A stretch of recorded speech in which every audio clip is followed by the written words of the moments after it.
negotiations are now underway at the UN Climate Conference in Marrakesh, Morocco, to see how the Adaptation funds can serve the Paris Agreement.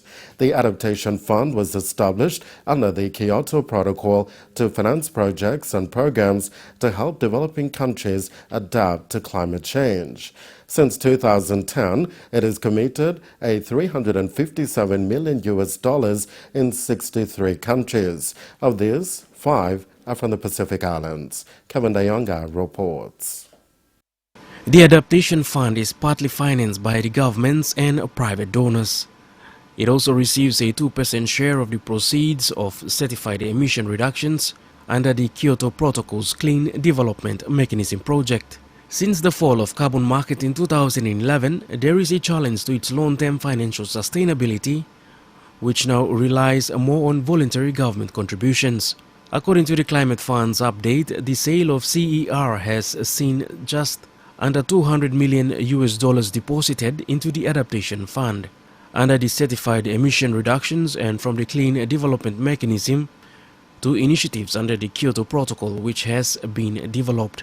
The first one has completed its first commitment period from 2008 to 2012 and is now awaiting for the second commitment period from 2013 to 2020 to come into force.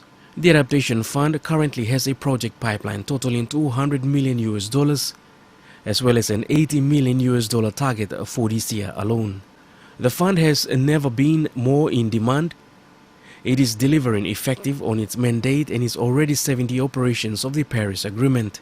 UNFCCC reports that it represents a major advance in climate finance and is making an essential contribution to national adaptation priorities. Here in the Pacific Islands, over $20 million has come from the Adaptation Fund to help communities in Cook Island, Papua New Guinea, Samoa and Solomon Islands.